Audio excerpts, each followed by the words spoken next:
Hello students, इससे पहले के लेक्चर के अंदर हम लोगों ने बहुत सारे कंपोनेंट की बात किया है। ठीक है, यानी आपका कंट्रोलर क्या है, पावर इलेक्ट्रॉनिक्स डिवाइस का काम क्या है, बैटरी का काम क्या है, मोटर का काम क्या है।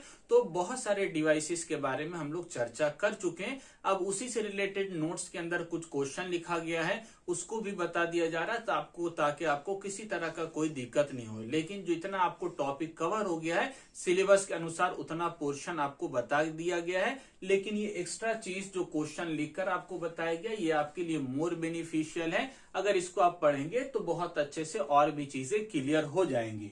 जैसे यहाँ पर एक टॉपिक क्वेश्चन लिया गया, what is an electrical vehicles motor controller, यानी इलेक्ट्रिकल व्हीकल्स के अंदर जो कंट्रोलर लगा हुआ है मोटर कंट्रोलर वो क्या होता है, उसका काम क्या है। तो पहले भी हम लोग बात कर चुके हैं कि ये कंट्रोलर ही है जो कि मोटर की सप्लाई जो जा रही है उसको कंट्रोल करता है, जिसकी सहायता से हम मोटर की स्पीड को, मोटर के अंदर आने वाले वोल्टेज को, उसके टॉर्क को हम क्या कर पाते हैं, कंट्रोल कर पाते हैं और अपने आवश्यकता के अनुसार हम अपने व्हीकल्स को रन करा पाते हैं। तो यही कंट्रोलर का काम इसके अंदर लिखा गया है।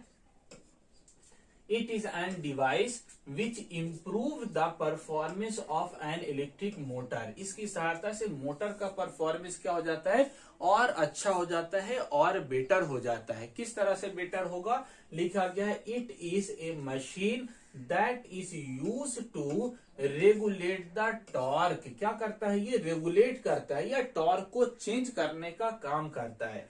Generated by the motor of the electric vehicles, यानी इलेक्ट्रिकल व्हीकल्स से जो टॉर्क प्रोड्यूस होता है उस टॉर्क को ये रेगुलेट करता है, चेंज करता है, बढ़ाता है, घटाता है, यानी मोटर के परफॉर्मेंस को और अच्छा कर देता है, व्हीकल्स के परफॉर्मेंस को अच्छा कर देता है। कौन, ये कंट्रोलर। आगे लिखा गया है it does so by means of modifying the energy flow from the power sources to the motor, यानी मोटर के पास जो सोर्स आ रहा है यानी पावर आ रहा है वो पावर को ये क्या कर देगा, मॉडिफाई कर देगा। ये आप बोल सकते हैं पावर, आने वाले पावर के अंदर वेरिएशन कर देगा, चेंज कर देगा, उसको रेगुलेट कर देगा, जिससे मोटर की स्पीड या उसके टॉर्क को हम बढ़ा घटा सकते हैं। तो it does so means of modifying the energy flow from the power source to the motor, यानी मोटर के अंदर जो पावर फ्लो हो रहा है उसको मॉडिफाई करने का काम कौन करेगा, तो यही कंट्रोलर करेगा। आगे लिखा गया है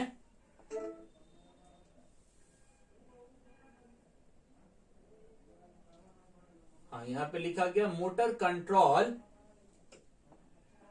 मोटर जो कंट्रोलर है ये क्या अपने अंदर रखेगा, motor controller can include N automatic और मैनुअल मींस फॉर स्टार्टिंग और स्टॉपिंग द मोटर, यानी इस कंट्रोलर के अंदर ये सुविधा होती है कि हम मोटर को क्या कर सकते हैं, स्टार्ट भी कर सकते हैं और मोटर को बंद भी कर सकते हैं। क्योंकि कंट्रोलर से होता हुआ ही सप्लाई मोटर तक जा रहा है तो इसके अंदर ये क्षमता होती है कि सप्लाई को बंद कर देगा जिससे मोटर बंद हो जाएगा, सप्लाई चालू कर देगा मोटर चालू हो जाएगा। ये मैनुअली भी कर सकता है और ऑटोमेटिक भी कर सकता है। इस तरह का व्यवस्था इसके अंदर कंट्रोलर के अंदर रहता है।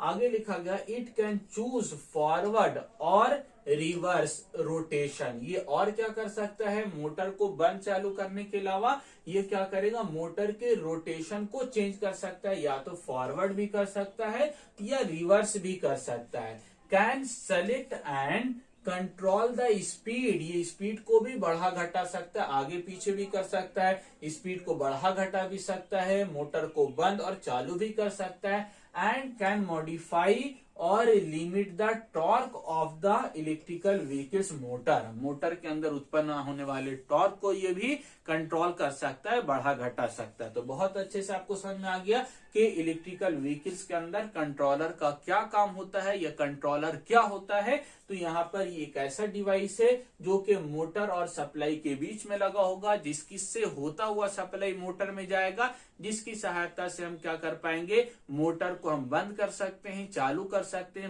मोटर को फॉरवर्ड डायरेक्शन में मूव करा सकते हैं, मोटर को रिवर्स डायरेक्शन में मूव करा सकते हैं, मोटर की स्पीड को बढ़ा घटा सकते हैं। इसके अलावा मोटर में उत्पन्न होने वाले टॉर्क को भी हम कंट्रोल कर पाते हैं। तो बहुत सारा बेनिफिट मिलता है। अब नेक्स्ट जो क्वेश्चन लिखा गया है वो क्या लिखा गया है, how does an electrical vehicle motor controller work, ये कैसे काम करेगा, तो उसके बारे में हमको डिस्क्राइब करना है। तो लिखा गया है A simple DC controller is connected between the battery and DC motor। अभी DC की बात हो रही है तो DC मोटर और DC बैटरी यानी बैटरी और मोटर के बीच में कौन लगा रहेगा, तो ये कंट्रोलर लगा हुआ होगा, इसको DC कंट्रोलर बोला जाएगा। ठीक है, DC के लिए जैसे बात हो रहा है उसी तरह AC में भी हम कर सकते हैं। अभी DC के बारे में बताया जा रहा है। तो if driver floors the accelerator pedal, अब ध्यान से देखिएगा मेन जो काम होता है, काम कैसे करेगा, तो फ्लोर यानी कि मोटर ड्राइवर जो है व्हीकल्स के अंदर बैठा हुआ है ड्राइवर, तो जब ड्राइवर बैठा हुआ है व्हीकल्स के अंदर तो यहाँ पर इसके पास क्या लगा हुआ है, नीचे में व्हीकल्स के पास यहाँ पर पैडल लगा हुआ होता है। ठीक है, अब ये जो ड्राइवर है पैडल को दबाएगा तो यहाँ पर क्या होगा, आपका एक्सेलरेशन बढ़ेगा यानी स्पीड वोल्टेज बढ़ेगा और सारा आपका जो आउटपुट है वो ज्यादा मिलेगा। तो वही बात लिखा है, if the driver floors the accelerator pedal, accelerator pedal होता है यानी पुश कीजिएगा दबाइएगा, the controller deliver the full voltage, जैसे उसको दबाता है ड्राइवर पैडल को फ्लोर करता है तो यहाँ पर हमको क्या मिलेगा, फुल वोल्टेज मिलेगा। किसके द्वारा वोल्टेज मिलता है, तो from the battery to the motor, यानी पैडल को आप पुश कीजिएगा दबाइएगा तो ज्यादा वोल्टेज फुल वोल्टेज मिलेगा। जो बैटरी से वोल्टेज आ रहा था वो फुल वोल्टेज जाएगा कहाँ, मोटर तक जाएगा। If the driver takes his or her foot off the accelerator, ये पैर को ऊपर खींच लेगा, एक्सेलरेटर से हटा लेगा, टेक ऑफ कर लेगा, तब क्या होगा, the controller deliver 0 volt to the motor, हटा लेगा जैसे वैसे क्या हो जाएगा, 0 वोल्ट जाएगा। तो बहुत आसान है, कैसे काम कर रहा है, तो ड्राइवर के पैर की सहायता से, यानी यहाँ पर एक क्या लगा हुआ है, पैडल लगा हुआ है, पैडल को दबाइएगा तो वोल्टेज ज्यादा जाएगा, पैडल को ऊपर हो जाएगा यानी पैर हटा लीजिएगा अपना तो वोल्टेज 0 हो जाएगा। जैसे वोल्टेज बढ़ा घटा रहे उसी हिसाब से टॉर्क स्पीड भी क्या हो जाएगा, चेंज हो जाएगा। आगे लिखा गया इसमें,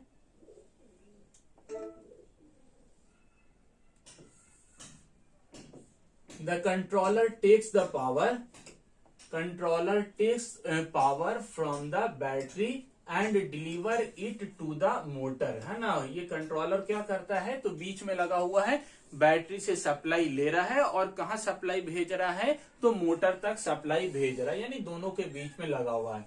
the accelerator pedal hooks to this potentiometer provide the signal that tells the controller how much power it supposed to deliver, यानी एक पोटेंशियोमीटर यहाँ पर लगा होगा जो कि बताएगा ये कि आप यहाँ पर कितना पैडल दबा रहे हैं और कितना पावर है, वोल्टेज है, वो आपका मोटर तक जा रहा है। तो ये जो सप्लाई है, कंट्रोलर जो सप्लाई भेज रहा है मोटर में, वो पोटेंशियोमीटर से होता हुआ कहाँ जाएगा, मोटर के पास जाएगा। लिखा गया accelerator pedal hooks a pair of potentiometer, दो आपका पोटेंशियोमीटर है, and this potentiometer provide the signal that tell the controller, यानी जो आप कंट्रोलर है यानी ड्राइवर जो बैठा हुआ उसको ये बताता है कि how much power it is suppose to deliver, यानी कितना पावर आप भेज रहे हैं, दे रहे हैं, या आगे और कितना आपको रिक्वायर्ड पावर है देने के लिए, ये कौन बताएगा, पोटेंशियोमीटर बताएगा। The controller can deliver 0 power when the driver floors the accelerator pedal or any power level in between, जितना आप चाहेंगे पावर वो आप दे पाएंगे। एक्सेलरेटर जो लगा हुआ है ड्राइवर के पास उसको पुश करके या पुल करके दबा भी सकते हैं और पैर हटाकर उसको टेक ऑफ भी कर सकते हैं। तो जितना पावर चाहिएगा मैक्सिमम से लेकर 0 तक वो पावर आपका मोटर तक जाएगा। और कैसे पता चलेगा कितना पावर जा रहा है, तो यहाँ पर 2 पोटेंशियोमीटर लगा हुआ होता है जिसकी सहायता से पावर आपका बैटरी तक जाता है और स्पीड कंट्रोल होता है। ठीक है, when you push on the gas pedal a cable from the pedal connect to these two potentiometer, है ना। पोटेंशियोमीटर के साथ पैडल लगा हुआ और पैडल के साथ केबल लगा हुआ और आपका पोटेंशियोमीटर लगा हुआ है। The signal from the potentiometer tells the controller how much power to be delivered to the electric car motor. ये पोटेंशियोमीटर बता रहा है कि कितना पावर आप भेज रहे हैं या जा रहा है कहां तक, इलेक्ट्रिक मोटर तक, ठीक है। There are two potentiometer for safety. अगर एक खराब भी हो जाएगा तो दूसरा क्या आपको बताएगा कि कितना पावर डिलीवर हो रहा है। तो मोर आपके रिलायबिलिटी के लिए, मोर विश्वसनीयता के लिए हम लोग क्या करते हैं, मोर सेफ्टी के लिए दो दो पोटेंशियोमीटर लगाएंगे ताकि वो बताएगा कितना पावर जा रहा है। ऐसा नहीं कि आप जितना चाह रहे हैं दबा रहे हैं, आपको पता ही नहीं कितना वोल्टेज कितना पावर जा रहा है बैटरी मोटर तक। तो ये आपको बता देगा पोटेंशियोमीटर कितना पावर बैटरी तक आप भेज रहे हैं। And takes the sure that their signal are equal. दोनों में इक्वल है या नहीं है वो एक दूसरे से आप कंपेयर करके देख लीजिएगा। यानी कि दोनों अगर सिग्नल इक्वल है यानी कि ये क्या है, सही है, आपका सप्लाई सही जा रहा है। अगर इक्वल नहीं है मतलब कि एक कोई क्या हो गया, खराब हो गया है। तो दोनों सही काम कर रहा है या नहीं, एक दूसरे से कंपेयर कर लेना। If they are not then the controller does not operate. अगर दोनों इक्वल नहीं है यानी इसमें कुछ प्रॉब्लम हो के आपको फिर से ऑपरेट करने के लिए चेक कर लेना और उसके बाद फिर आगे प्रोसीड करना है। This arrangement guards against the a situation where a potentiometer fails in full on position. अगर ये आपका आगे पीछे बता रहा है, ये खराब हो गया है, तो ये अभी सही सिचुएशन नहीं है। A potentiometer fails in a full on position, है ना। आपका पोटेंशियोमीटर खराब हो गया जो कि सही आपका पोजीशन को नहीं बता रहा। तो बहुत अच्छे से आप मेनली तौर से इसके अंदर आपको क्या समझ में आया कि यहाँ पर जो आपका कंट्रोलर काम कर रहा है, ये कंट्रोलर के लिए हम लोग एक व्हीकल्स के अंदर क्या लगाते हैं, पैडल लगा देते हैं। और इस पैडल को जब हम पुश करेंगे तो पर्याप्त वोल्टेज मिलेगा और उसी वोल्टेज के अनुसार मोटर के पास सप्लाई जाएगी और मोटर की स्पीड और टॉर्क कंट्रोल होगा। और अगर हमको कम करना है तो पैडल को उठाएंगे, यानी जो भी आपका ड्राइवर है यानी कंट्रोलर है वो अपने पैर को हटाएगा, जिससे कंट्रोलर जो आपका यानी कि पैडल लगा हुआ है वो ऊपर की तरफ आएगा और वोल्टेज आपका कम होगा। जितनी जरूरत है उसके अनुसार आप उसको प्रेस कीजिएगा, दबाइएगा। इसके अलावा यहाँ पर क्या लगा हुआ है, दो पोटेंशियोमीटर भी लगा होता है जो कि ये बताता है कि कितना पावर आप व्हीकल्स के अंदर डिलीवर कर रहे हैं, भेज रहे हैं और कितना आपको जरूरत है ना। दो दो लगा हुआ होता है ताकि मोर रिलायबिलिटी आपको मिल सके। अगर एक खराब भी हो जाए तो दूसरे के द्वारा आप सप्लाई चेक कर सके कितना है। और अगर आगे पीछे बता रहा है ना, एक कम बता रहा है, ज्यादा बता रहा है,